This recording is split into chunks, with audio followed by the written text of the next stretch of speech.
Hello crafty friends, welcome to day 2 of Die Cut December 2025.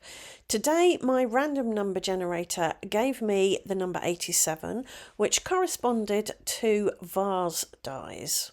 So I got all my vase dies out and I chose three different sizes, 3 different shapes to work with. And then I took a piece of smooth white card and added some double-sided adhesive to it because I wanted to give my vases a bit of a metallic look. So I chose pigment powders and I thought, how am I going to add these in a nice even way? I could hydrate them with water and paint them on, but I decided the best way in this case was to use double-sided adhesive, sprinkle on my pigment powders, spread them out with a brush and cut my vases from that. So that's exactly what I did. I used my indigo blue luscious pigment powders because not only are they highly pigmented, they also have some sparkle and shine in them. I started by sprinkling a small amount of copper pigment powder and spreading that out with a brush because I wanted copper to be more of a highlight at this stage. Then I sprinkled on some teal and some green and used a fan brush. This is just a cheap makeup brush to spread my colours out all over the double-sided sticky. The double-sided sticky was still a little bit sticky through the pigment powder though, so I thought I would de-stick it by adding another layer of pigment powder. So I just sprinkled copper all over, brushed it on and then burnished it in with a microfiber cloth, and that seemed to remove most of the sticky from the double-sided adhesive.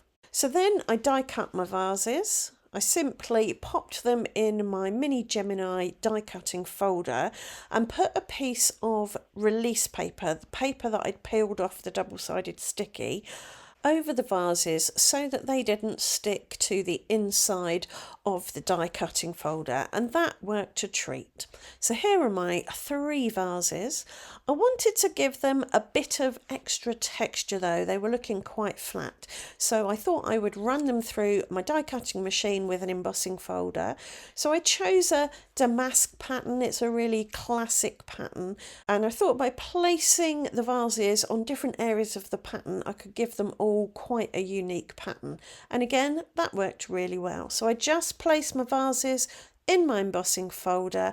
Again, I put some release paper over so that they didn't stick to the embossing folder, ran them through my die cutting machine, and here you can see the results.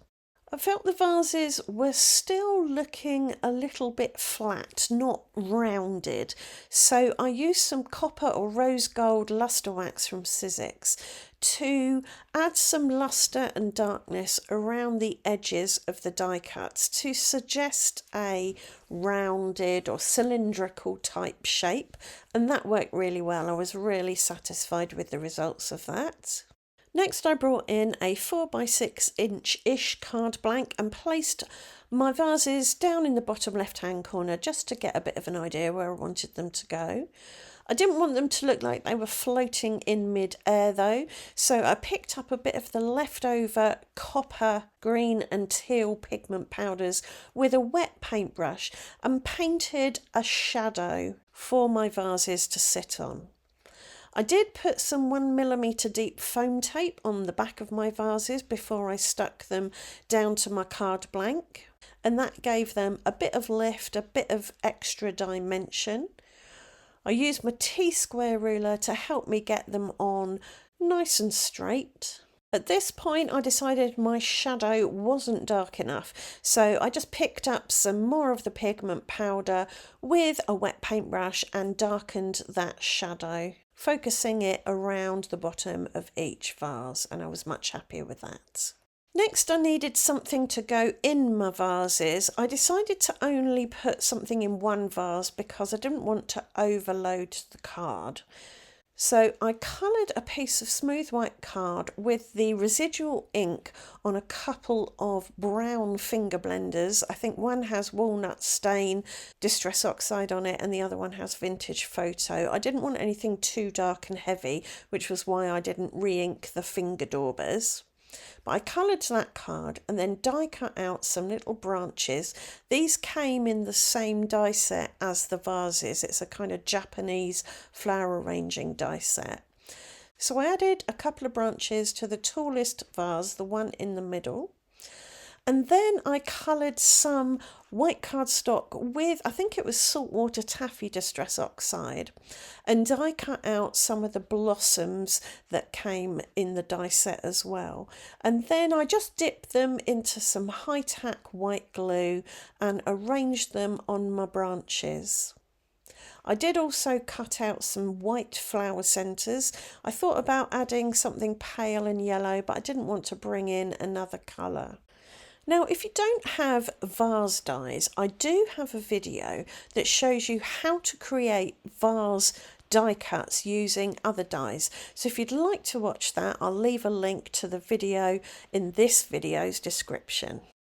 For my sentiment, I chose Enjoy Your Special Day, which was one of the extra sentiments I die cut in yesterday's video. So if you want to know how I did that, then check out yesterday's video.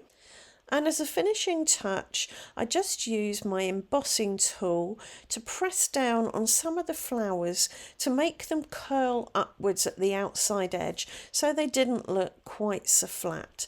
And that was this card finished. Very happy with the way it turned out. I love the shimmer and shine and texture and dimension on those vases. I do hope you've enjoyed the video and it's given you an idea of two of things you can do with the dies that you already have.